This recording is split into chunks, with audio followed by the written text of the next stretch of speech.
Anna with the Fuze magazine. We're here sitting down with the tour manager of... And I play guitar. And he plays guitar. So clearly you were at the show tonight. And introduce yourself. I'm Ryan. Ryan from... The Veer Union. Veer Union. So we're sitting here having an interview. Thank you so much for taking the time to sit down and talk to us. So how has the tour been so far since you guys started your tour? The tour's been really good. It's a privilege to be able to Save and Able. They're really good guys. Smile Empty Soul, our band's been on tour with them in the past. They're really good guys. And overall, the tour's been great. Attendance has been really strong, and yeah, it's been a lot of fun. Good. So you play? Are you rhythm, lead? What do you? I play rhythm guitar. I play rhythm, and I also do all the candy, all the ding-ding-dings, all the stuff on the record. So yeah, that's what I do. Do you love playing rhythm? I love playing guitar. I do. It's fun. So, for a lot of viewers, a lot of people do not know the difference between a rhythm guitarist and a lead guitarist. Can you explain the difference between rhythm and lead? Yeah, well, in our band, Dan's the other guitar player. He sings and plays lead guitar.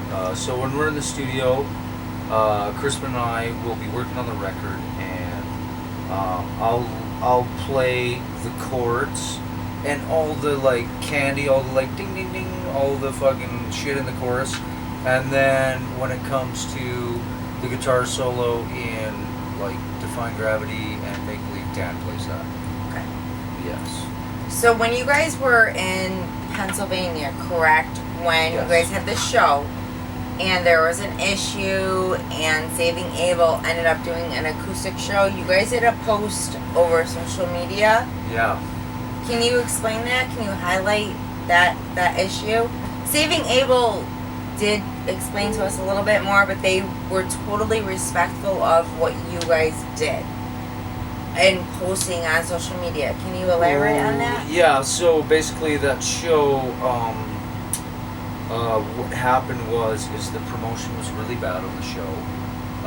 We showed up being the package, being Saving Able, Smile Empty Soul, Veer Union, and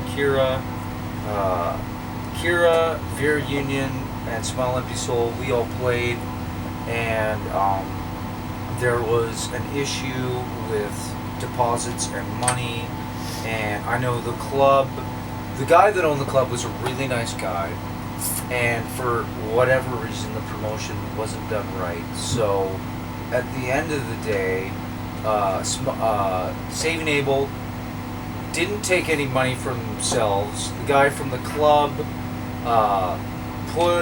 he paid out some money. That money paid some of the bands on the package, and Smile Empty Soul and Saving Able, whatever was left, the remainder of what the bands needed to get paid, they paid. So that's what happened. So basically, with your post, you guys put out there what happened, which goes to show the support that you have for the music and fans and everything else. Right. Yeah. No. I mean, the guys in Saving Ables are great guys. They're super nice. I mean, they're great players. They have great songs, and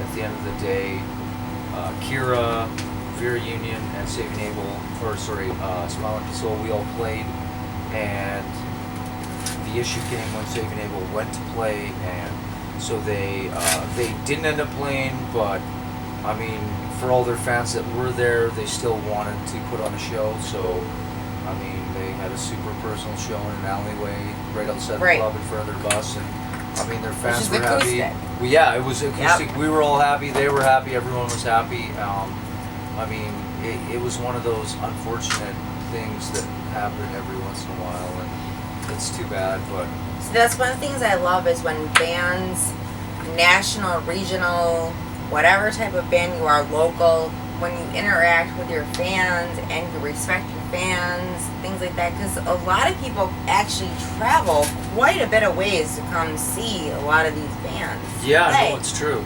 So the fact that, you know, you put that post out there, Saving Abel did what they did to play the acoustic show, like, that is a huge thing, because you don't see a lot of bands that dedicate their music, their worth to their fans.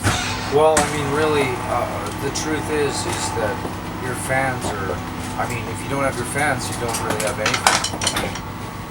Especially in today's market where rock is more underground than it used to be. I mean, rock used to be pop, and now rock is underground. So if you don't have fans, you don't have anything. You don't have shit. So no, I agree with you, because the whole music nation, any radio station, it's always like pop and what they call rock, but it's not real rock. It's not metal. It's not much of that. Like, I remember back in my day when it was, you know, like the good bands, like, but back then it was like grunge and things like that. But there are so many bands, so many genres. It's like, why can't we just keep it to one genre? But they have to constantly create new genres to put bands into that people don't really know about. And I mean, really, 10 years ago, say you have 20 stations, and rock being pop being, if you have 20 stations, 15 of them are playing rock. I mean, now we're at the point where if there's 20 stations, maybe 3 or 5 of them are playing rock. So, I mean, rock's taken a big hit over the last couple years, and it's just not popular. It's underground, but it's horrible. I mean, it is what it is, and I mean, these are the times we live in, and you just got to roll with it. And I mean, like anything, history repeats itself, so it's just a matter of time before rock comes back around again. We need to make a comeback. Hopefully we'll get through it. No, we need to make a comeback, because like back in the 90s. It is like back in the 90s, like you had Nirvana and you had Pearl Jam, but it's like, let's supersede those bands. Like when Marilyn Manson first came out, we need more bands like the original Marilyn Manson come out with like that. Yeah, and I mean, you know, like not new Manson, but like older Manson. I totally get it. And I mean, at this point, the industry as a whole, it's in a really weird state where, I mean, there's no money in record sales anymore. So major labels and labels in general, the development money, the money that they would put into bands so that bands could ensure that they would have the best record possible, I mean, that money isn't there anymore. So, I mean, when it comes to the quality of records, people are like, records aren't what they used to be. I mean, it's just, at the end of the day, the music business is, I mean, it's show business. It's not show friends. Exactly. And it comes down to dollars, and when the dollars aren't there, like in any business, the product is going to suffer. And at this point right now, I mean, you can look at it as it's a really bad time in music, or it's an incredible time to be alive, because there is no new way of doing music right now. There is no new proven way that is working for any particular band. I mean, it's crazy, because I know you talk about rock and you're like, oh, you name off the grunge bands and then the bands of the 2000s, and I mean, when I think about the bands in the early 2000s, whether it's like Seether, Nickelback, Papa Roach, bands like that were the huge bands, and then you have all the Warped Tour bands and the metal bands that were more underground, and those were the bands that harnessed the internet, and the rock bands that were on the majors, they were all about the radio. And now it's like, it's funny, because the metal bands are now bigger than the rock bands, and the rock bands are underground. So I mean, it's a hell of a time to be alive. I mean, I don't know how else to say it. It just is what you it is. stated it perfectly, because like I'm a metal chick through and through, and most of the metal I like is Swedish and Finnish metal, like you talked about earlier. Right. So like a lot of the rock bands, like they're alright, whatever. It is what it is. But a lot of the bands that I like, people have never heard of, things like that. But the only way to find any of these bands is through certain music apps. So Google, like the Google Play Music, Spotify, Right. iTunes, things like that. Like you can't just go and find music anymore. Like I have a record player, so like I love the fact that I have Pantera on vinyl. I have Opeth on vinyl. That's awesome. I love having vinyl. Like I can't wait to get my Catatonia Swallow Sun on vinyl. All of that. Like I'm huge into that metal whole entire field. Incorporating it into the next generation. Exactly. It's like we got away from vinyl at one point. Then we went from vinyl to like cassettes, then to CDs, and now everything is just online.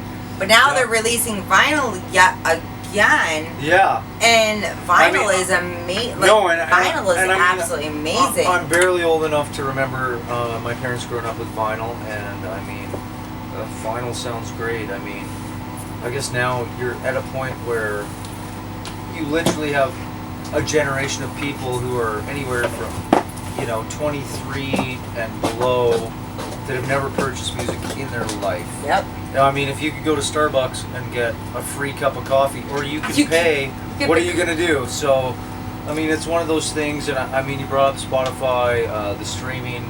I mean, streaming is the way of the future.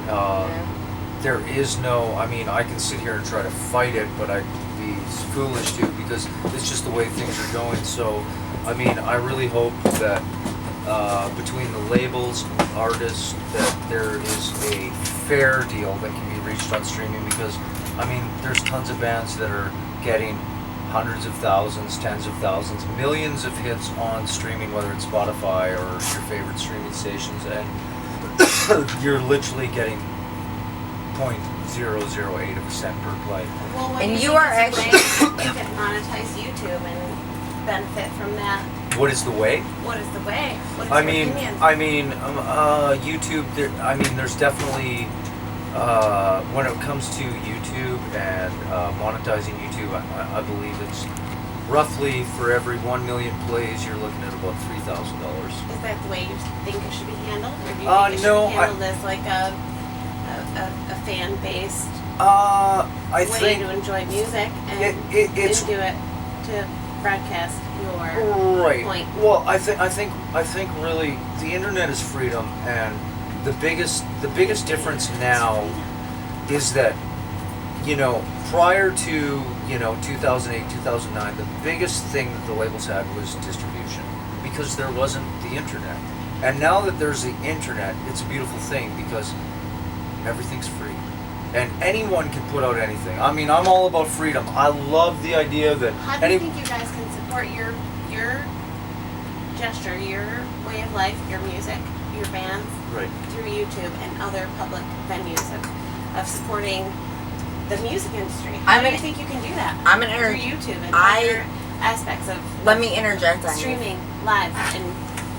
Yes, I'm gonna interject on you for a second. So, like, I don't have Spotify. I have Google Play Music and iTunes and Amazon Prime. Right? So when you go to put in certain bands on like Google Music Play, I have to pay $9.99 a month for it, right? Yep. But there's only limited artists and limited albums that I can get. The money we pay does not go to these bands. Well, it does if you have a it